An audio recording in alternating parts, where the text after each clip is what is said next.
Yes, it's true. Do not adjust your set. We are back with the latest installment of the Blood Angels painting journey, and this week we are going to be kit bashing and painting one of the most iconic models in 40k history. And along the way, we are going to explore different painting techniques such as sponging the grimdark power armour and some weathering effects and crystal blades on our force weaponry. And to keep you entertained as we go, we'll also have a deep dive into how librarians fit into the Warhammer 40k universe, and more importantly, this particular model and the role that it will play in my own custom Blood Angels strike force. Cue the intro, because with the fate of humanity hanging by a thread, there isn't a moment to waste. Welcome to the long overdue video of where we paint an amazing dreadnought of the librarian variety.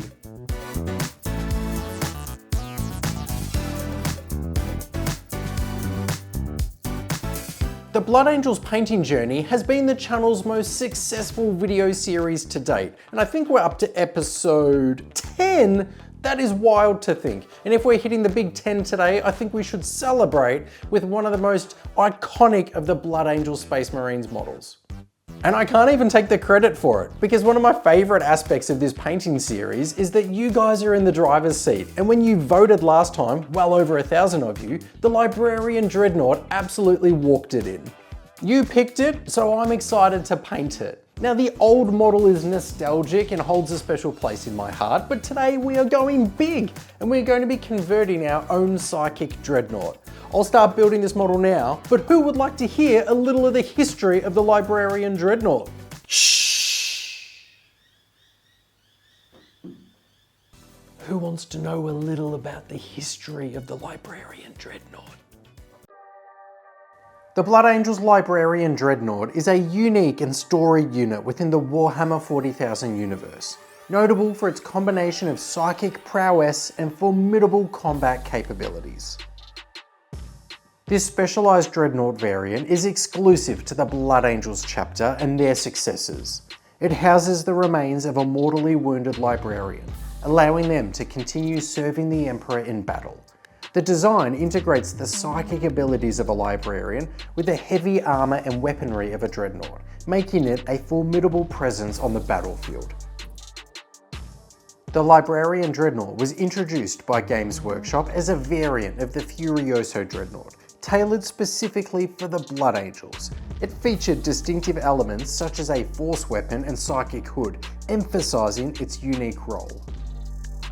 Now, the armour variant pieces for the chassis have come from Grey Tide Studios' Crimson Lord range, link below if you're keen.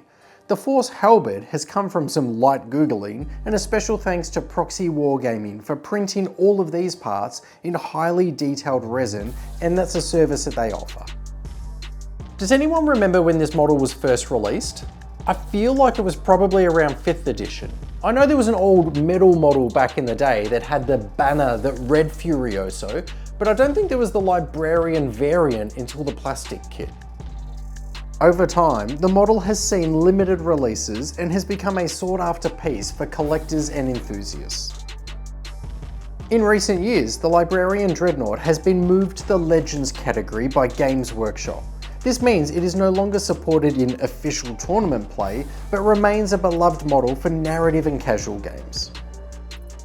Its transition to Legends has sparked discussion amongst the community about the role of these classic units in the ever-changing landscape of Warhammer 40k, but as I'll show you today, you can still convert models like this, and I intend on playing this in games, even if I just use the new Brutalis rules for it. The channel has grown so much since the initial videos where I explained the painting techniques, and those videos haven't gone anywhere. But today I want to revisit a couple of the techniques and also show off some new ones. Starting with the sponging of the armour panels. This is a technique that I use for smaller models like the individual Space Marines, the medium-sized bikers and dreadnoughts, and that I intend to use one day on larger tanks. It's a technique to quickly apply a stippled effect, which helps convey a weathered or battle-aged look to your Astartes. Black prime is important as the recess areas remain behind, act as dark shadows, and even though our model will end up being red, the first colour that I've been applying is a dark brown so that there's a dirty base. My army has been in prolonged, sustained combat. There hasn't even been a moment's reprieve to stop and clean their armour. This librarian will be dirty.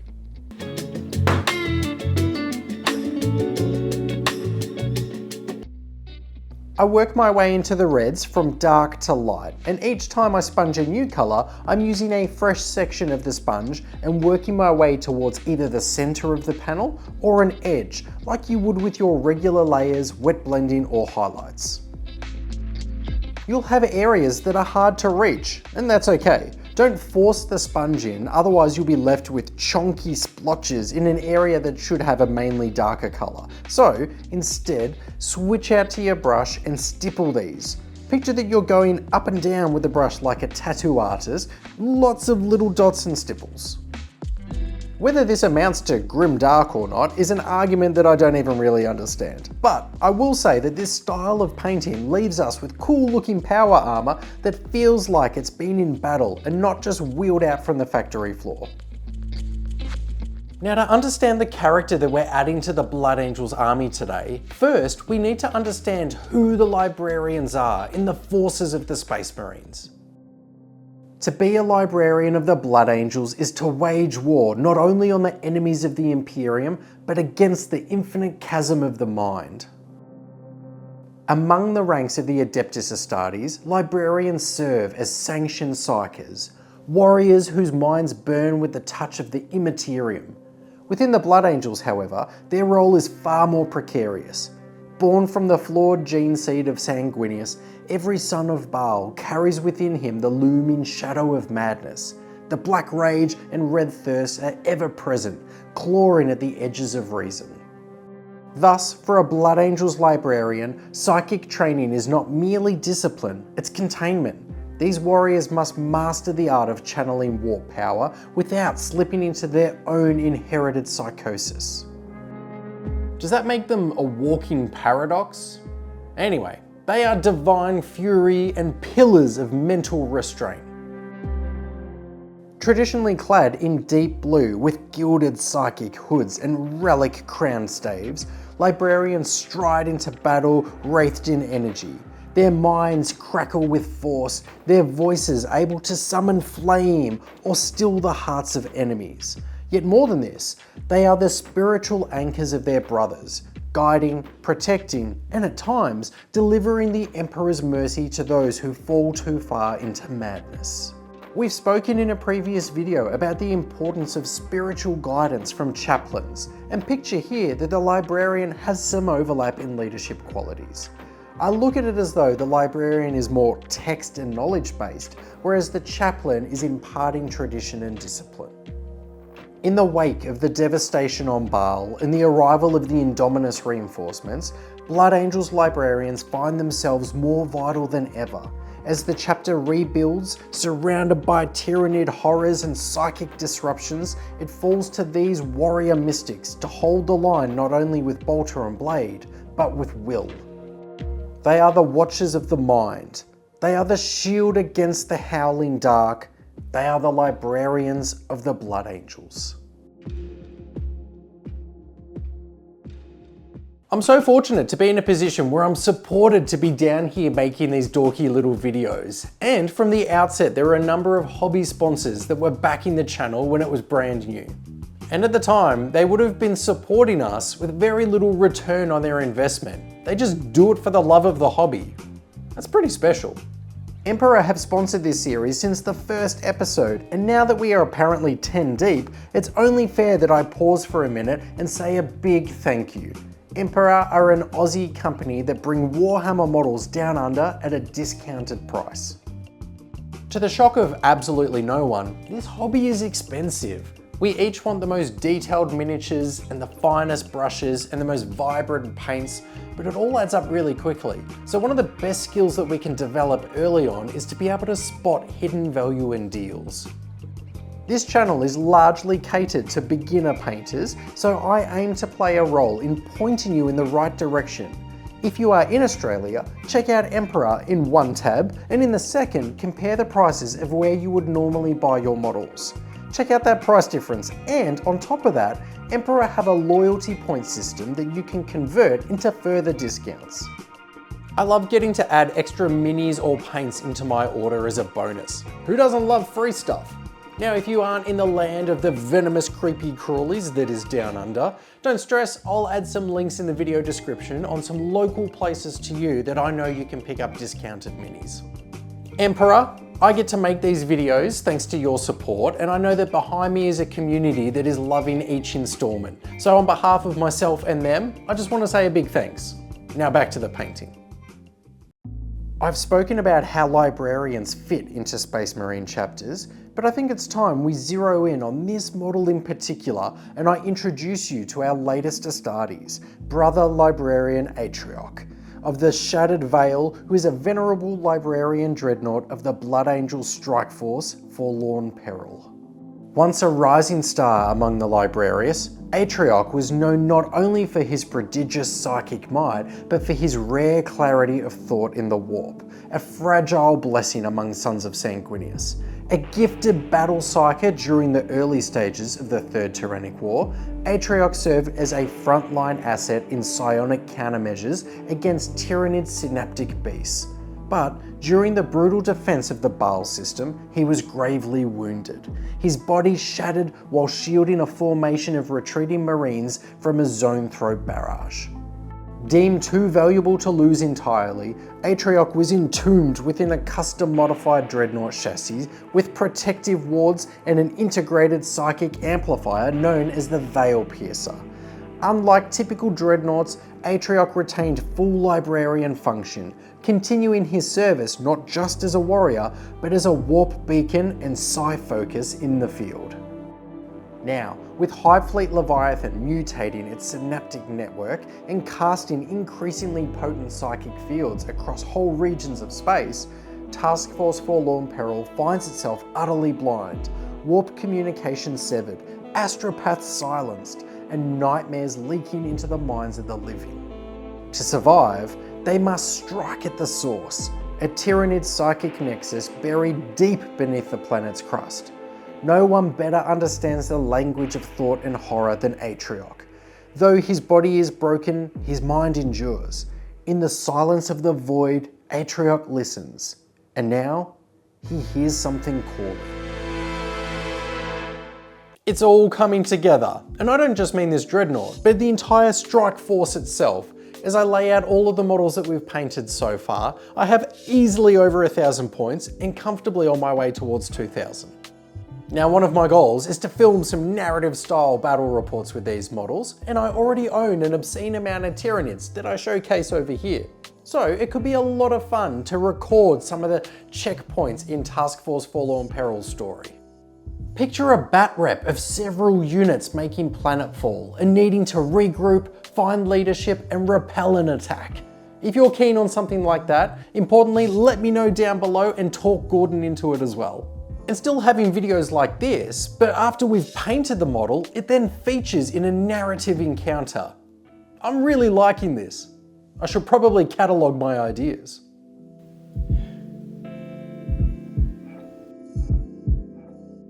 Our model only has a couple of areas remaining to work on. The force weapon needs to signify an embedded psychic energy source, so I can't simply paint this with metallic silver or gold.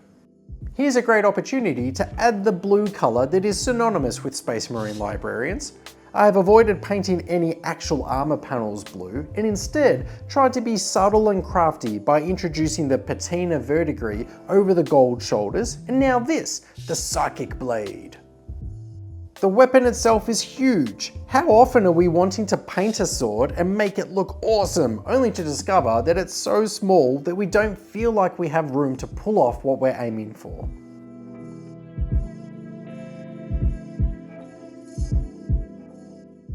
The blade is easily the size of a Primara Space Marine on its own. Dewey Decimal? Pfft, this guy is ready to Dewey Decimate, am I right?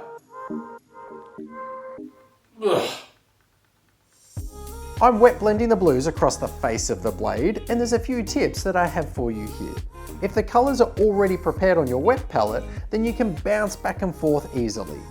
Also, aim to transition all the way from the darkest blue, almost black, all the way back to the lightest, almost white. That wide range of contrast in your blue will make it more interesting at the end. And the blades like this have a defined line down the face. Use this to your advantage by inverting the direction of your gradient. Once I'm happy with the blues, I finish off the blade by adding a pure white along the sharp edges. You'll be able to take your time and be even neater than I am here. Then at the end, complete the look with some pairs of sharp lines. The base for our psychic sarcophagus is sand and cat litter, which matches our previous models, but I deemed it fitting for him to be standing proudly atop an imposing Tyranid that he's just finished stomping into the dirt. To help me capture what has just taken place, I think some pools of goo and some strings of biomass are in order. Purple feels like an appropriate colour for the inside of a bug, so I'm using a pinch of purple coloured contrast paint into my UV drying resin, and then I'm ready to apply that over the rubble. Thick pooling in the centre and then dragging the toothpick outwards makes it look like it is splashed and sprayed out to the sides. Super fast drying time thanks to the UV light, and then comes part 2, the gooey strands. The same colour of contrast paint, and I'll mix this with a Yoo-hoo glue, and using that same toothpick, I work quickly to apply a glob onto the model, which will initially stick, and then I drag this to where I want it to attach. Repeat over and over in different directions to give the impression of sticky slime attached from all the repeated stomping.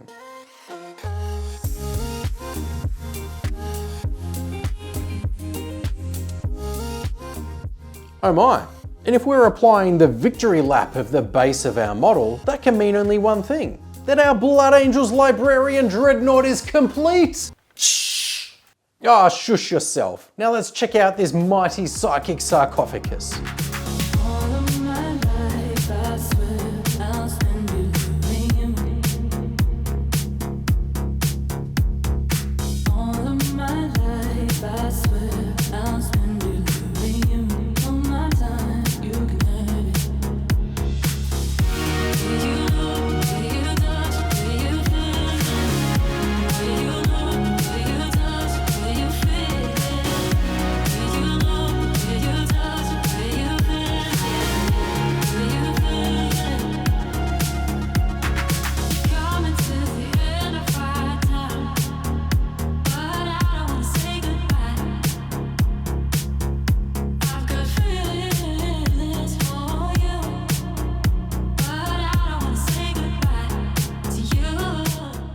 Oof, what do you think?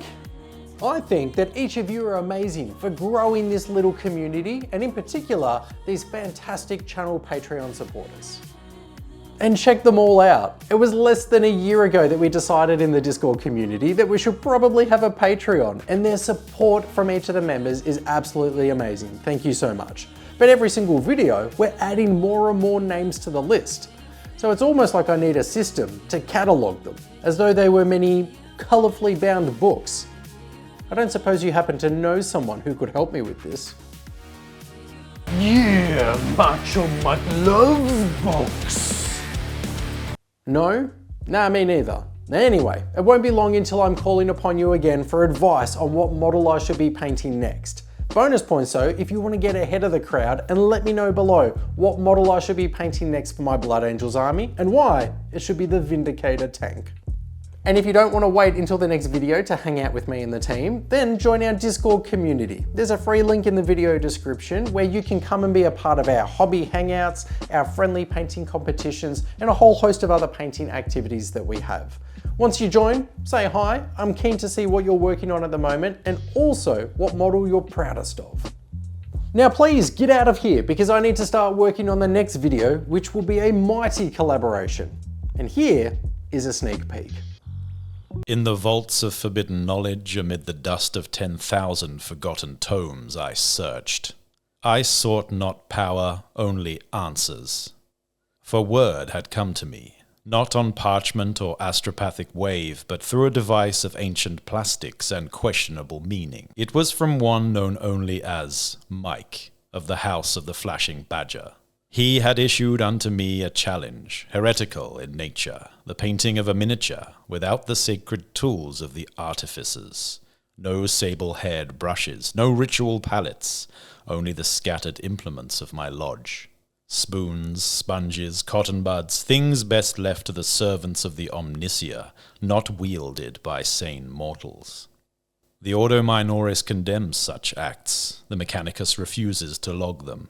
The Black Library does not speak of them, but I have read the hidden texts. I know what must be done. And so, by the Emperor's light and in full defiance of tradition, I accept this challenge.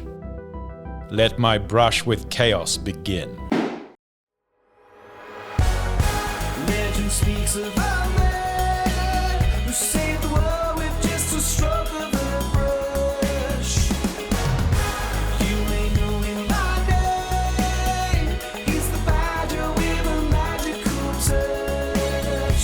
Flashing badger, flashing badger. All right, flashing badger.